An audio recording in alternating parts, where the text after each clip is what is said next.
Hi everybody, this is Shannon from No Shelf Control. Thanks for joining me on the channel tonight. I have another single book review that I wanted to do with you. This is an exciting one. This is the book that was signed that I picked up in the bookstore that I covered in Evanston, Illinois, and brought home with me. And so I have been reading it, finally finished it, and I'm super excited to share it with you. This book is called Liberation Day, and it is by George Saunders. If you're familiar with George Saunders, he wrote Lincoln in the Bardo, which I really loved. It is super strange and hard to get used to at first, and so are these stories. So I will tell you more about that in a minute. But Lincoln in the Bardo was difficult to wrap my head around, but as soon as I got it, and I listened to it full cast, the full cast audiobook, I just loved it, and I've thought about it many times since I read it, which is sort of the key to a good book for me. But this one is called Liberation Day, Stories by George Saunders, and it was published October 18th, 2022 by Random House. It's 256 pages. It's a pretty quick read because it is stories. And as I said, I got a signed copy and was super excited about that. You'll notice the cover. It says, from the #1 New York Times bestselling author of Lincoln in the Bardo, and you've got these two panels and a bird flying through them, you know, sort of to represent Liberation Day. So let me read to you the synopsis for this one, and then I'll tell you what I thought about it. So it says, Liberation Day Stories.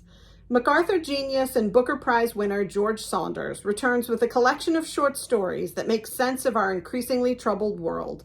His first since the New York Times bestseller and National Book Award finalist, 10th of December, the best short story writer in English, according to Time magazine, is back with a masterful collection that explores ideas of power, ethics, and justice, and cuts to the very heart of what it means to live in a community with our fellow humans. With his trademark prose, wickedly funny, unsentimental, and perfectly tuned, Saunders continues to challenge and surprise. Here is a collection of prismatic, deeply resonant stories that encompass joy and despair, oppression and revolution, bizarre fantasy and brutal reality. Love Letter is a tender missive from grandfather to grandson in the midst of a dystopian political situation in the not-too-distant future that reminds us of our obligations to our ideals, ourselves, and each other. Ghoul is set in a hell-themed section of an underground amusement park in Colorado and follows the exploits of a lonely, morally complex character named Brian, who comes to question everything he takes for granted about his reality. In Mother's Day, two women who loved the same man come to an existential reckoning in the middle of a hailstorm. And in Elliot Spencer, our 89-year-old protagonist, finds himself brainwashed, his memories scraped, a victim of a scheme in which poor, vulnerable people are reprogrammed and deployed as political protesters. Together, these 9 subversive, profound, and essential stories coalesce into a case for viewing the world with the same generosity and clear-eyed attention as Saunders does, even in the most absurd of circumstances. And I think that's the word. Absurd is the word. A lot of the stories are very strange, but they stick with you. They make you think. And they're not so absurd that you're reading them going, what is this? But it takes a few minutes to get used to the premise that he's putting forward in the story. It's not something you've ever seen before. It's irregular. You know, as they said, in Mother's Day, two women who love the same man come to an existential reckoning in the middle of a hailstorm. It's very odd, you know, these two women. An 89-year-old protagonist who finds himself brainwashed and put out as a political protester.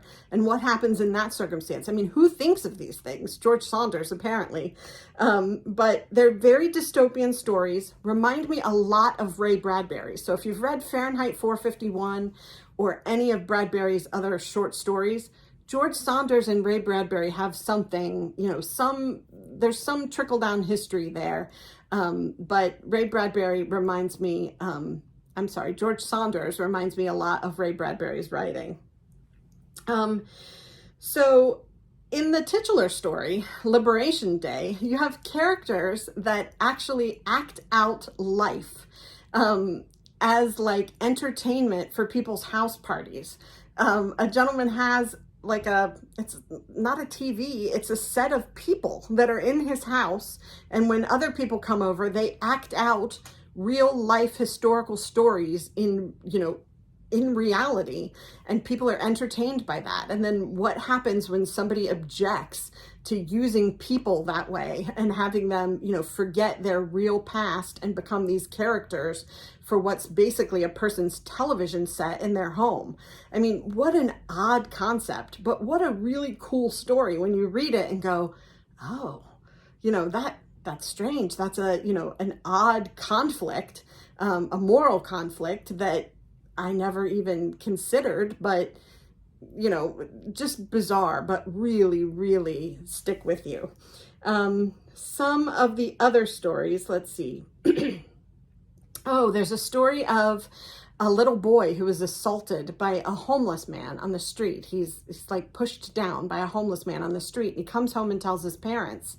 And it's the story of what his dad does and the lengths that his dad goes to in violence to protect him or assert revenge.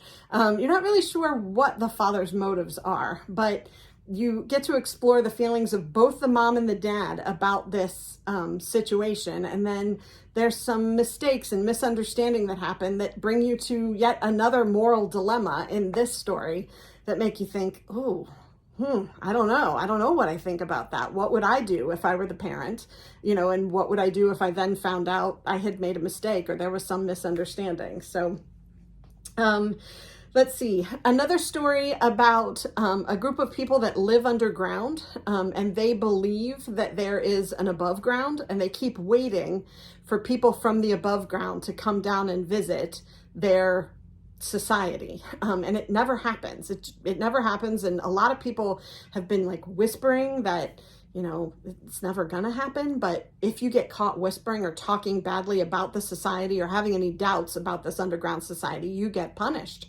and your punishment is death. And so it seems to be a story about whether or not heaven exists. It's sort of an allegory about, is there life after death? Is there this society above the society underground? And what do we do to keep people in line with believing our beliefs? So just really profound stuff, but deep and sometimes a little bit dark, but it will stick with you. And it's the kind of thing that makes you think. So if you enjoy that, and especially if you enjoyed Lincoln in the Bardo.